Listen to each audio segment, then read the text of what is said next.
Hi, this is Lemmy Prince, and welcome back again for another episode. So, today I have some question for you.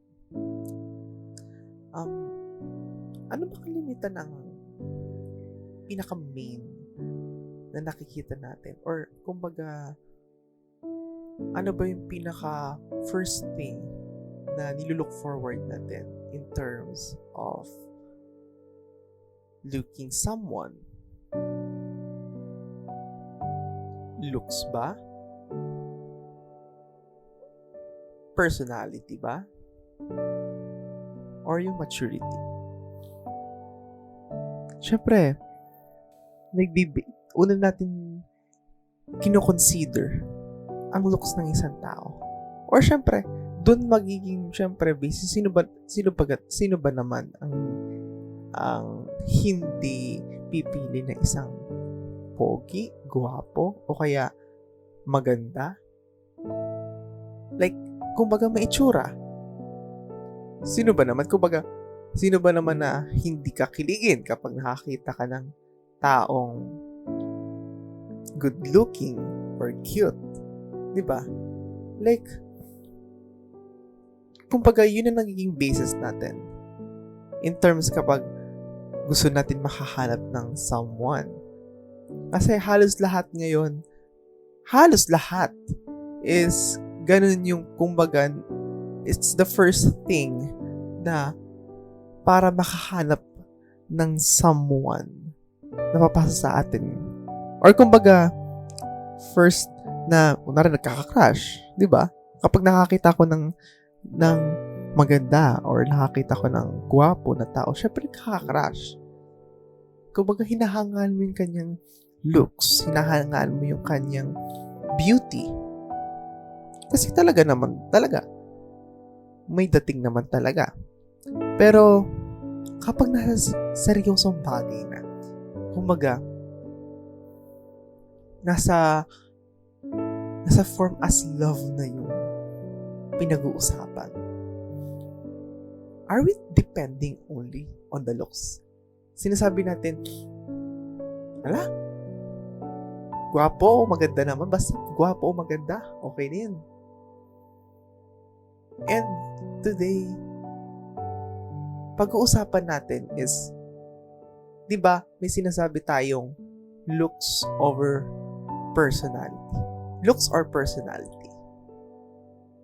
Parang, di ba, anong mas matitimbang sa'yo? Looks or personality? Di ka mostly yun ang napapakinggan natin sa labas or like napapakinggan natin with our friends or somewhere. But ngayon, why hindi natin baguhin? Or what if looks or maturity? Or looks over maturity? Kasi iba-iba naman ang personality natin. Siyempre, kailangan natin malaman, of course, ang personality ng isang tao. Kaso nag-iiba kasi yung personality ng isang tao eh. Iba-iba ang personality ng isang tao. Pero yung maturity, yung level ng maturity ng isang tao ay paiba-iba din, pero depende yan sa tao na makakasama mo, makakausap mo. But of course, merong iba sa personality and the maturity. Siyempre, looks. Yes. But of course, matured ba siya? In terms sa love.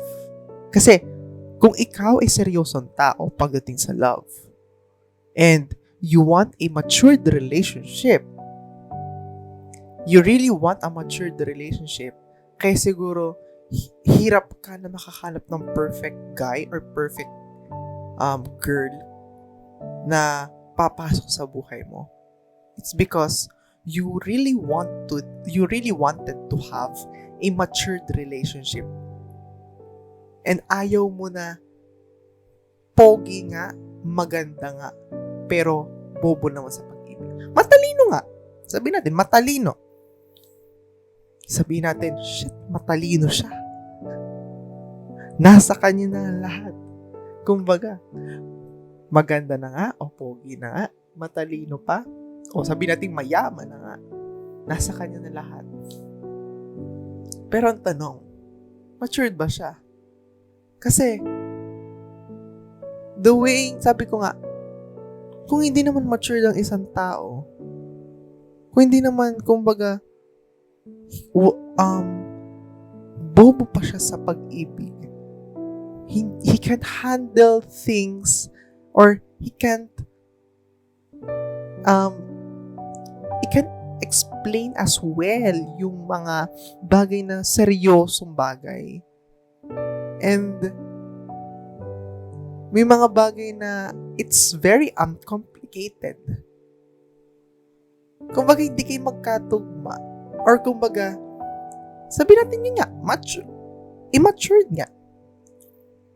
Pero paano ba paano ba nagiging immature ang isang tao pagdating sa love? Paano ba masasabi natin immature yung tao? Or paano natin masasabing mature yung tao? Siyempre, una natin kino-consider is the time. And of course, yung inyong comfortability sa isa't isa. Kung comfortable ba siya na kausapin ka? Comfortable ba siya the way you act, the way you speak, or the way you chat na kasama siya? Kasi sinisigurado mo na okay kayo sa isa't isa. Baka naman mamaya na sobrang in love ka na sa tao, nakakalimutan mo. Or sabi natin, in love ka sa isang tao, and hindi mo napapansin na akala mo comfortable lang siya sa ginagawa mo, o comfortable lang siya sa mga sinasabi mo. Hindi ko na ma-explain ko ano mga yan, pero the way na yung kailangan maging comfortable siya, na dapat alam mo, dun pa lang, hindi mo pa lang alam. And of course, the time is very important. Kasi, in a relationship, time is very important. Kasi, dun yung i-establish yung foundation nyo sa isa't isa. Hindi naman pwedeng isa lang ang gagalaw, or sige, go ka lang dyan. Hindi naman isang aangat. Kayong dalawa aangat eh. Kasi gusto nyo ang isa't isa. Gusto nyo ang isa't isa, and kailangan kumbaga, alam mo yung saan yung path yung dalawa. And of course, ang pagkakaintindihan. Yung naiintindihan mo siya, naiintindihan mo lahat ng mga sinasabi. Of course, naiintindihan yung isa't isa. Hindi pwedeng ikaw lang nakakaintindi, kailangan maintindihan ka din niya. Ayun ang mga way kung paano ba naging mature ang isang person. If hindi natin makita yun sa isang tao, and marami pang ways na malalaman ng how matured ang isang tao, kung matured ang isang tao sa isang relationship. Kung seryosong bagay lang pala, kung seryosohan na lang pala, kung seryosong tao ikaw pagdating sa love, i-consider mo yung maturity. And syempre, hindi ka makahanap, of course, ng perfect. There is always imperfections sa taong yon. Pero, if it's going and going, parang pinipilit niya yung sarili na itama niya yung sarili niya. Parang kumbaga, nakikita mo yung effort. Nakikita mo yung effort niya na maging best. Not perfect, but best. And, wag sana natin it take, wag sana natin ibigay yung sarili or piliin yung looks masyado. Pero syempre, yes, the looks, kahit ako, sarili ko, syempre, sino ba gana naman ang hindi mai-in love sa isang taong handsome or like pretty? Diba? Pero seryosong bagay tayo kapag when you're in love na eh. Magka-crush sa isang tao, okay lang yun. Crush lang naman. Pero of course, yung sabi ko nga, minsan yung crush nga, papunta na yun sa may in love ka. Or, kung happy crush lang naman, go. Pero, pag nandun na yun doon sa ina-admire mo na siya, and turning into aiming that person na maging kayo. Or kumbaga, nandun agad yung isip mo, since nga, na fall in love ka sa kanya.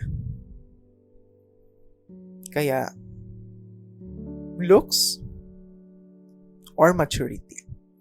O kaya, looks over maturity. Ano ba ang pipiliin mo?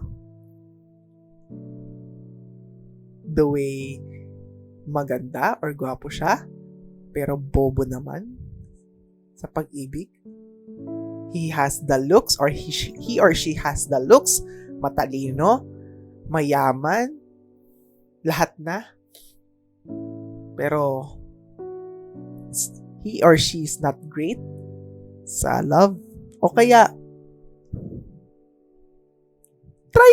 he or she trying their best para maging kahit man hindi man perfect, but aiming to perfection.